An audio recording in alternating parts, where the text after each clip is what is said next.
The people who walked in darkness have seen a great light. Those who dwelt in a land of deep darkness, on them has light shined. For me, becoming an atheist was a fairly casual decision. I just thought to myself, you know what, there is no God. And that was that. And I arrived at some very dark conclusions. My life was a complete accident. The universe was totally meaningless. Me, my family and my friends all existed for no reason. And that was terrifying. So to cope with that, I just decided maybe I'll make the most of my time here on earth and try and protect other people from the harsh reality, because I was drowning in the darkness.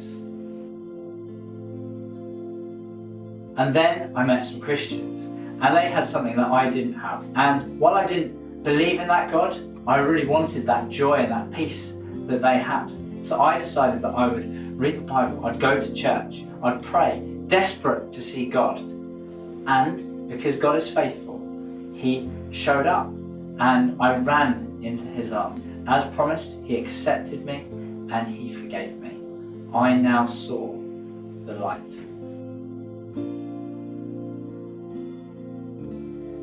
For to us a child is born, to us a son is given, and the government shall be upon his shoulder. The Talbuid are a group of people who live in the mountainous interior of Mindoro Island in the Philippines. And they live by planting sweet potatoes and rice, and mainly they live in fear of outsiders, fear of the evil spirit they are surrounded by. And so they offer sacrifices to ward off the effects of these spirits, to try to ensure good outcomes for their crops, to heal diseases, and to make sure that pregnant mothers give birth safely. And about 50 years ago, one group of these Talbuid heard the news about a God who created the whole world, created them, and had power over these evil spirits that had forced them to live in such darkness. It wasn't long before one small village welcomed this God into their lives, the one who had sent His Son to show them that they no longer needed to fear all these spirits around them. And so now they don't need to sacrifice anymore. They can eat and rejoice in the God who rescued them from darkness and brought them into light. And His name shall be called Wonderful Counselor, Mighty God, Everlasting Father, Prince of Peace. 1 year ago, my dad was in hospital dying of a brain tumour. He was 63.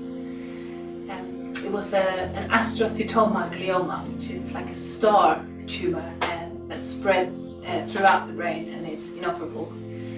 Despite that, in the year and a half since the diagnosis, he'd had one seemingly successful operation, several courses of chemo and radiotherapy, as well as a new biological treatment with nasty side effects. Despite all these treatments, the doctors had been very clear from the beginning. There was no reason to hope. It didn't look good at any stage. It never does with this type of cancer. But you know, my dad was a very complex character. And yet, when he was ill, he had such peace and hope. Dad wasn't afraid of dying. And even though he prayed that God would heal him, as time went on, he started to really long to go home. Dad was confident about where he was going. And Mum and I found it then and find it now such a comfort. The darkness was full of light. And so on the 7th of January, when we held his hands and prayed with him as Dad breathed his last breaths, we knew that he was being welcomed into the arms of his everlasting Father and the Prince of Peace.